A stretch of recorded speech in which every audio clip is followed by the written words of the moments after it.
राधे राधे दोस्तों, आपके अपने चैनल मनमोहन क्रिएशन में आपका बहुत बहुत स्वागत है। आज मैं आपको बताऊंगी भगवान के सामने रोने से क्या होता है।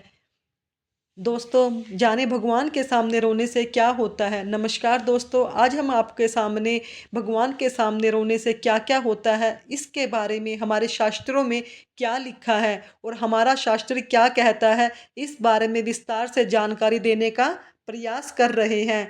भगवान के सामने वही रोता है जिसको भगवान पर पूर्ण विश्वास होता है, जो भगवान को अपना आराध्य मानता है, उसके साथ अच्छा होता है, तभी भी वह रोता है। खुशी के आंसू जिसे कहते हैं, वह यही, यदि वह बहुत दुखी होता है तो भी वह रोता है। इसलिए उसको अपने भगवान पर पूर्ण भरोसा होता है कि चाहे खुशी हो या गम, मेरे भगवान मेरे साथ हैं। वह मेरे साथ कभी कुछ अनुचित नहीं होने देंगे और वह हर स्थिति में भगवान को याद करता है।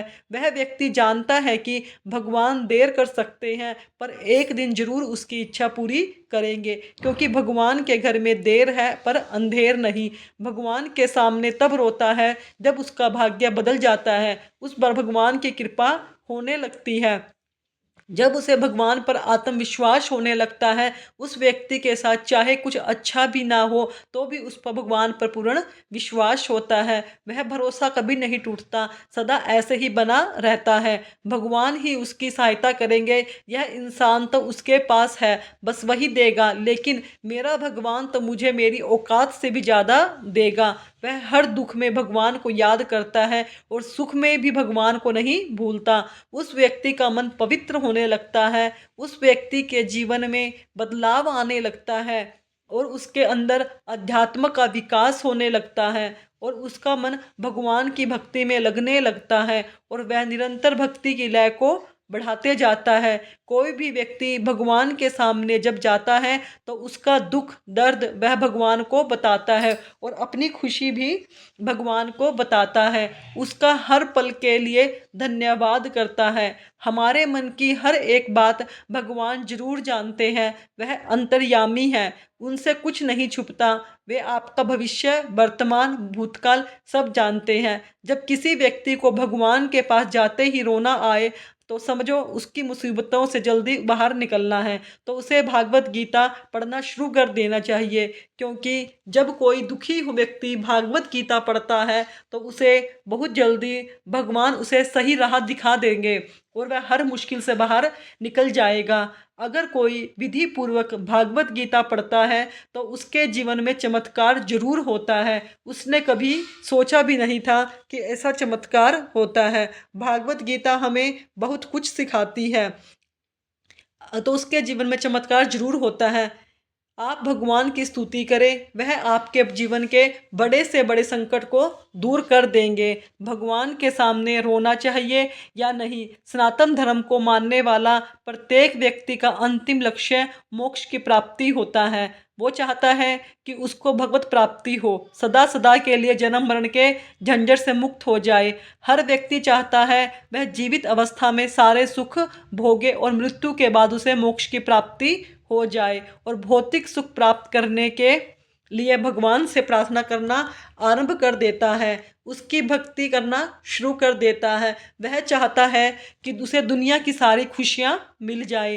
पर हर व्यक्ति को इस बात पर गौर करना चाहिए कि भगवान का यह फर्ज होता है कि अपने भक्त का पेट भर जाए। उनका यह फर्ज नहीं है कि वह आपकी हर इच्छा पूरी करें। आप चाहते हैं कि आपकी हर इच्छा पूर्ण हो तो आपको कड़ी मेहनत और स्मार्ट वर्क करना होगा। यदि अपनी ढेर सारी इच्छाओं को पूरा करना है तो उसके अनुसार मेहनत भी करनी पड़ेगी, तभी हो सकता है कि आप सब इच्छाओं को पूर्ण कर पाएं। भगवान ने इस धरती पर जन्म लिया है और अनेक संघर्ष किए हैं, इसलिए सभी व्यक्तियों को किस तरह जीवन जीना है, भगवान के अनेक रूपों ने लोगों को यह बता दिया है कि जीवन को कैसे जीना चाहिए। इस धरती को मृत्यु लोक कहा जाता है। मृत्यु लोक पृथ्वी को इसलिए कहा जाता है कि व्यक्ति यहाँ पर अलग अलग योनियों में जन्म लेता है और मरता रहता है। और इस धरती पर 84 लाख योनि होती है, जिसमें से मनुष्य का जन्म बहुत मुश्किलों के बाद, बहुत सी योनियों में भटकने के बाद मिलता है। खाना पीना, बच्चे पैदा करना तो जानवर भी करते हैं, पर मनुष्य का जन्म बहुत से बहुत महत्वपूर्ण उपदेशों के लिए होता है, जैसे भगवान को पाने का प्रयत्न करना। इस धरती पर हम मौज मस्ती करने के लिए पैदा नहीं हुए हैं। इस धरती पर व्यक्ति अपने अच्छे बुरे कर्मों के फल को भोगने के लिए जन्म लेता है और उसके अच्छे बुरे कर्मों के अनुसार ही सुख सुविधाएं मिलती हैं। जो व्यक्ति अच्छे कर्म करता है और नेकी और भलाई का काम करता है और भगवान की प्राप्ति के लिए सच्चे मन से भक्ति करता है, तो उसे भगवान की प्राप्ति होती है और भगवान ऐसे भक्त के लिए सदैव तत्पर रहते हैं। जो व्यक्ति दूसरों को कोई हानि नहीं पहुंचाता, सदैव दूसरों की मदद करता है, वह अपनी मेहनत से कमाए धन से अपना और उसके परिवार को पालता है और इंसान से लेकर किसी भी जीव को हानि नहीं पहुंचाता, सदैव जीवों की रक्षा करता है, उस व्यक्ति को भगवान की प्राप्ति होती है। इसका मतलब यह नहीं है कि आप पर कोई हमला कर रहा है और आप चुपचाप सहन कर ले। भगवान ने साथ ही साथ यह भी किया है कि आप पर यदि कोई अत्याचार कर रहा है तो उसके खिलाफ आपको आवाज़ उठानी चाहिए, क्योंकि अन्याय सहना भी सबसे बड़ा पाप है। भगवान कृष्ण ने अर्जुन को युद्ध करने के लिए उपदेश दिया था और कायर व्यक्ति की तरह जीवन नहीं जीना चाहिए। अपने जीवन में कुछ करके दिखाओ जिससे दुनिया आपको याद रखे। यदि आपने साथ कुछ गलत हो रहा है तो उसको सहन करना कायरता होगी और भगवान कायर लोगों का साथ कभी नहीं देते। जो ईमानदारी पूर्ण जीवन जीता है, इस तरह के व्यक्ति पर भगवान की विशेष कृपा होने लग जाती है।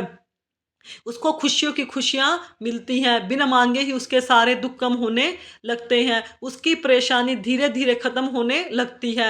वह अपने मन में सदैव अपने इष्ट देव का ध्यान करने लगता है और बस उनको बारे में सोचता रहता है। उसे लगता है कि भगवान मेरे साथ हैं, उसके साथ बुरा होता है तो भी वह भगवान की इच्छा समझता है। ईश्वर की हर एक मर्जी में अपनी मर्जी मानकर चलता है और अच्छा होता है तो वह भगवान की कृपा समझता है, उसका स्मरण करता है। व्यक्ति को संसार के सभी लोगों का मन पढ़ने की शक्ति प्रदान हो जाती है। वह सही और गलत लोगों को आसानी से पहचान जाता है। उसका स्वभाव दूसरे लोगों की तुलना में बहुत ही अलग होता है और वह कभी किसी की बुराई नहीं करता। शांत प्रवृत्ति और एक साधारण जीवन जीना पसंद करता है।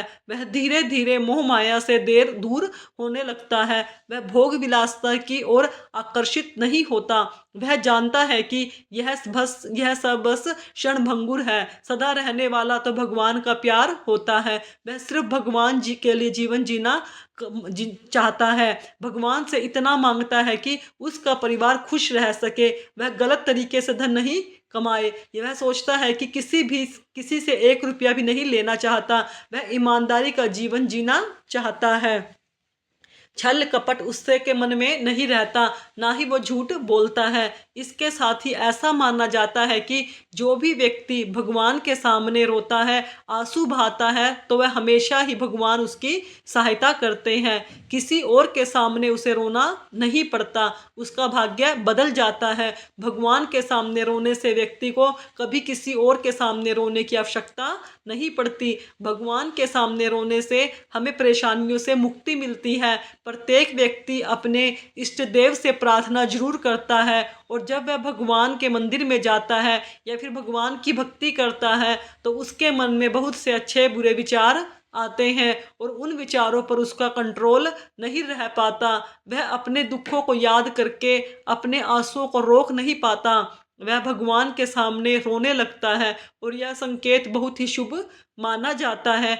आपका जीवन बदलने वाला होता है। आप अपने दुख भगवान को बता रहे हैं, क्योंकि यदि आप अपने दुख दूसरे लोगों को बताएंगे तो वह आपकी सहायता करने के बदले आपसे कुछ मांग भी सकते हैं और आपकी कमजोरी का फायदा उठा सकते हैं और आपको उसका जिंदगी भर एहसान मानना पड़ सकता है।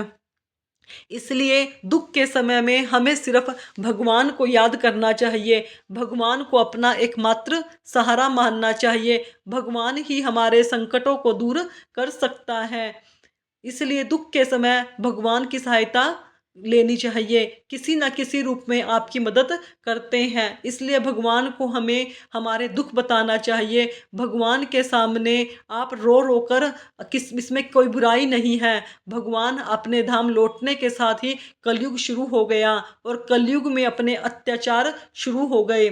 कलयुग में बल रूपी धर्म को मारा तो धर्म के 3 पैर टूट गए, लेकिन सत्य पर जो पैर था वह नहीं टूटा। सत्य को पराजित नहीं किया जा सकता। जब बुद्धि भगवान में लग जाए और भगवान बुद्धि का वर्ण कर ले तो समझ लेना चाहिए कि मनुष्य को ज्ञान की प्राप्ति हो गई है। जीवन का व्यवहार भी सत्य पर ही चलता है। लोगों ने धर्म की परिभाषा बदल दी है। धर्म के 4 स्तंभ तप, सत्य, दया व पवित्रता है। कलयुग में मनुष्य ने ना तो तप हो सकता है, न भगवान की न दयालु हो सकते हैं। केवल सत्य ही है जो पहले भी स्थापित था और आज भी स्थापित है। आज के दौर में देश की संस्कृति बिगड़ती जा रही है। कारण है कि आधुनिक युग के उपकरण दृष्टि, मन,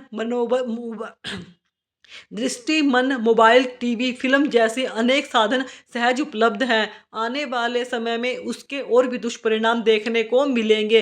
कहा है कि आज से 100 साल पहले संस्कृति क्या थी और अभी के समय में अपराध की घटना बढ़ती जा रही है। 20 साल पहले स्थिति ऐसे पड़ते। दोस्तों, उम्मीद करते हैं कि आपको यह वीडियो अच्छी लगी होगी। प्रिय दोस्तों, आज के वीडियो में बस इतना ही। हमारे दी गई शास्त्रों के अनुसार जानकारी आपको अच्छी लगी हो तो वीडियो को लाइक करें, शेयर, कमेंट में राधे राधे लिखें, चैनल को सब्सक्राइब करें। धन्यवाद दोस्तों।